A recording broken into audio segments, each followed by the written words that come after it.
Hey everyone, Felipe here. Welcome to another Tower Saviors video. It's really been a long time since I've done one of these, but work has really been quite tiring and I haven't had time to do this. But given that there was a new Black Gold card coming out, I wanted to let you know my thoughts after playing him, testing him, and letting you know my opinions about this card. I know it's a couple hours before he leaves, so if you were still on the fence of pulling him, hopefully this video is useful for you.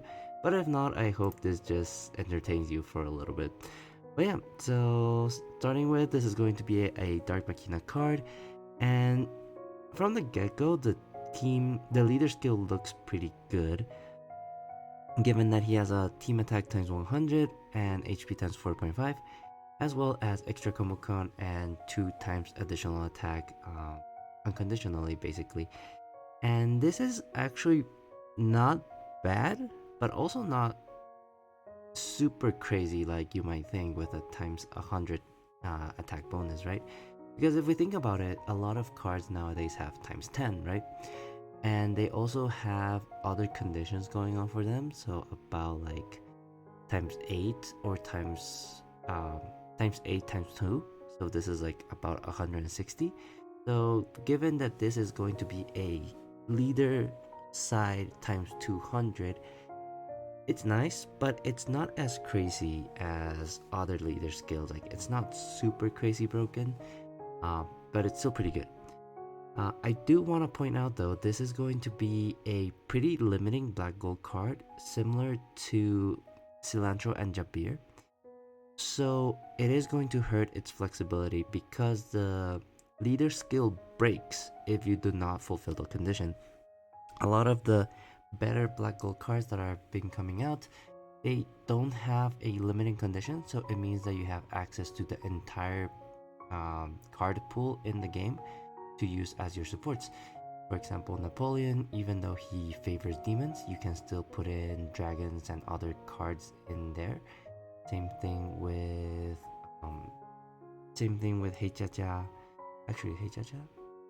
Yeah, same thing with Heichacha, or same thing with um, Prometheus and Nero. Even though they benefit gods and beasts, you can still put in dragons or machinas, and you will still benefit from the entire leader skill without conditions. Um, However, those members will get weaker. But in this case, if you do not fulfill the condition, you lose out on your entire leader skill. So you don't have access to the 100 times team attack, or you don't have access to the times 2 team attack. And that being said, you still have a pretty flexible amount of team members that you can use because you have access to Machinas, light and dark members, as well as the Wrathful Horizon series. So the Wrathful Horizon series, those are only 6 cards, so not great. But light and dark members actually have a lot of cards in there, and a lot of really good support cards as well. So kind of limiting, but also not too terrible. If it were only Machinas, then that would be terrible. But given that you have the light and dark members as well, it's going to be pretty good. In terms of team skill, this card is actually absolutely crazy, and I don't know. It's like, of course, it's a black gold card with all the things that it ignores. First off, we have the Machina dynamics, and we have a lot of staples like extra movement time, extra team attack, 2 dodges, which is power creep in my opinion, because a lot of cards dodge the first one. This one dodged the 2 first attacks of each enemy. Sticky and burning, basically a given for black gold cards now. Tornado, which tornado and laser, which is actually very niche and very nice to have. And with the most recent ultimate stages, it was basically tailored for this team skill. Anti-Runestone Shield and All Runestone Shield full, those are also really good shields that you can ignore. Especially the All Runestone Shield. Now that Madhead is including a lot of Runestone block with All Runestone Shield enemies, being able to ignore full board clear shield is really good. Runestone Precision effect, basically the same thing. And here's the thing, We also have active skill will not be locked, you will not enter fatigue, hypnotize, windswept, or paralyze. So basically, you cannot be debuffed by the enemy, which again, these last few ultimate stages have paralyzed your members, and we don't have a card in the game that can remove paralysis. We have ignore, hypnotize, we have unlock, we have remove windswept, but paralyzed is new, so given that they can ignore paralyzed, this is pretty good. And also strength mods. I freaking hate strength mods. It's basically 2 rounds of prep, or like at least 1 round of prep, at most 2-3 rounds of prep before you can deal damage. So I feel it just like slows down the game so much. So I hate strength mods, and this card can just straight up ignore them. But you do have to activate your active skill though. But yeah, also, um, part of his team skill is basically giving a super buff to the 3 dragons of the Wrathful Horizon series, specifically Sodom. Um, and yeah, so Tirfang, Ridge, and Sodom, Graham and Sodom will be able to activate their second active skill 3 times, and those skills are basically balanced around the fact that you can only activate them once because they're really powerful skills. They're absolutely amazing, amazing active skills, and I think they were balanced that you could only use them once, but now you can use it 3 times. That's basically crazy, and if you have Sodom, yeah, you're clearing so many stages so easily with him with just the second active skill. But yeah. So yeah, and then we have more things. So we have craft skill. We have you ignore shattercraft apparatus, which is very situational nowadays, but it happens now.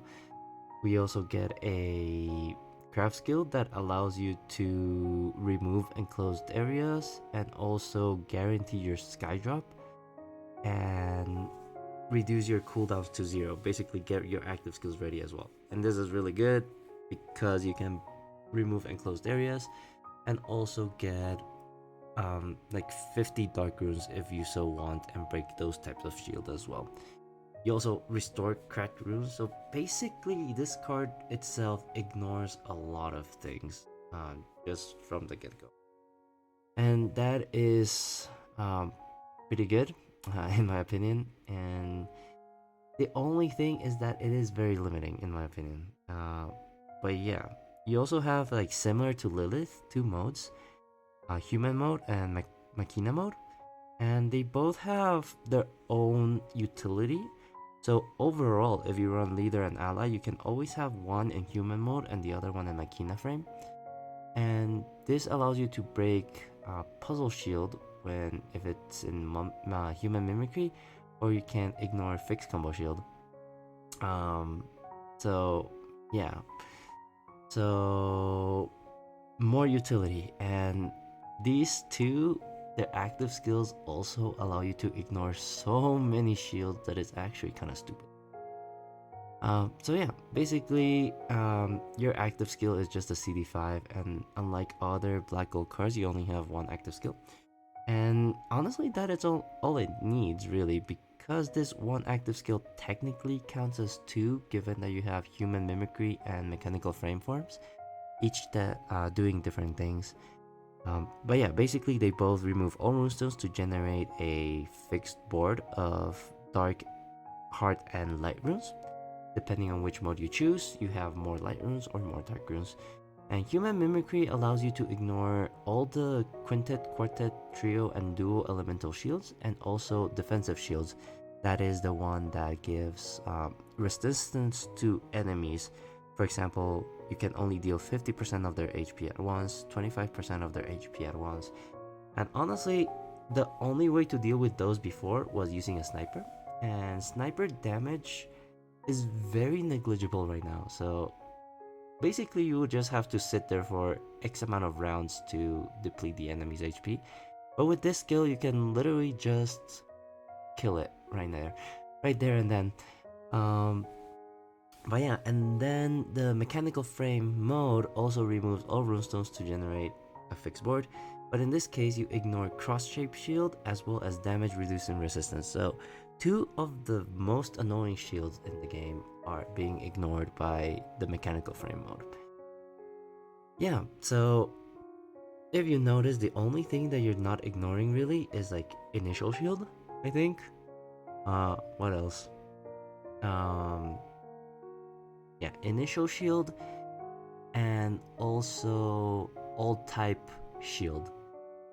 And that is actually a pretty good big weakness for Vatican, because if there is an enemy that requires you to dissolve water, fire, and earth runes, you are not allowed.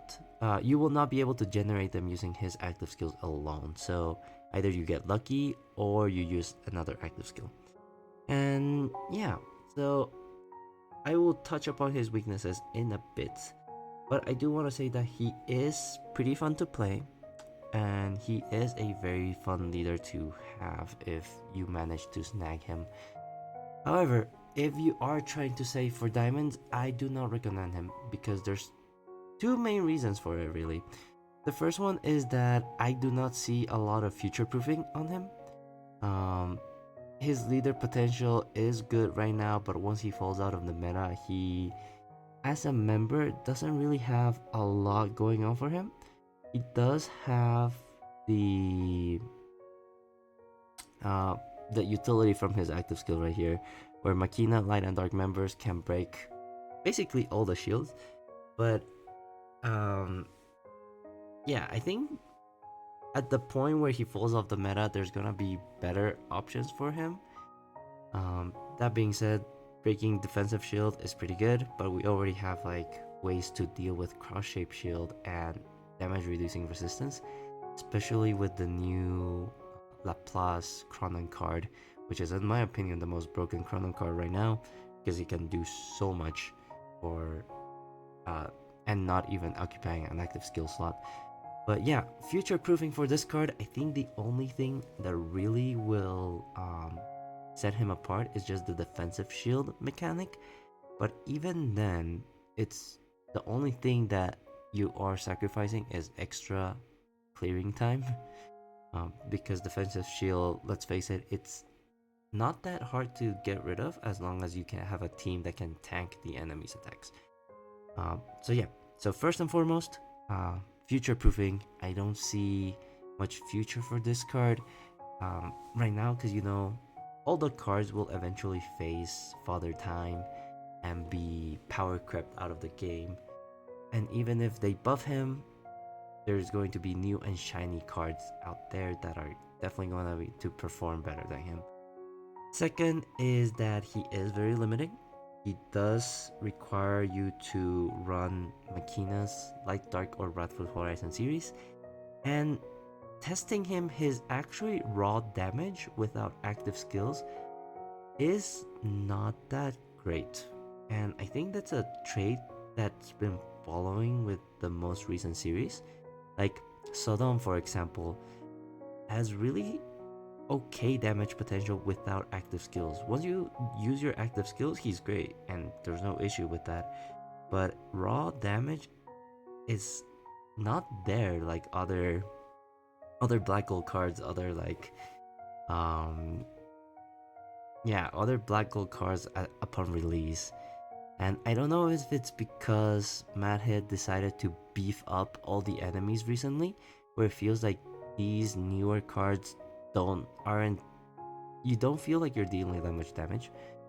But raw damage wise, I think I've been feeling that it's not up to par, or like the enemies are tankier and you're not killing things in one shot like we used to. Um, that being said, Vatican does rely a lot on his active skills in order to deal a lot of damage, and sometimes I've noticed in the most recent ultimate stage, you do fall a little bit short of killing the enemy in one shot.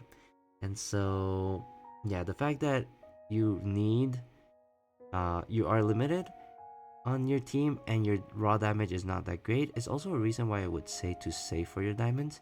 And the third reason is that if you want to play Vatican, the best team member that you can have for him is going to be Sodom from the Wrathful Horizon series, and he is the guaranteed jackpot card, which means that you are spending up to 175 diamonds for this team member for Vatican.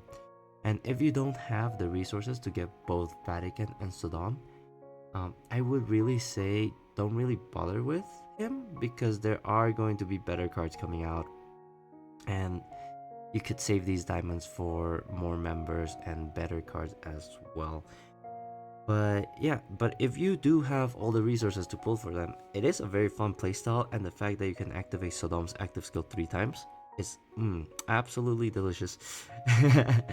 But yeah, and yeah, so honestly, Vatican is not bad, but I do think that he is skippable if you lack the resources because of the aforementioned things. And of course, if you do have the expendable income, make sure you spend responsibly. But if you do have the expendable income, he is going to be pretty fun for the next couple months, I feel. But once he falls out of the meta, I don't think we're gonna see him that often. So, my opinion, good leader, good card, but definitely skippable in terms of black gold cards. But yeah, that's gonna be all for this Vatican review. I'm sorry it's taking so long for me to churn out videos, but oh man, I'm tired now. But yeah, let me know in the comments if I said anything wrong or if I missed something. And as always, stay tuned on my YouTube channel for more Tower of Saviors content. I promise I will post more. But for now, stay safe, stay healthy, and I will see you next time. Bye everyone! 在生活之塔相遇，召唤出惊喜，让生活。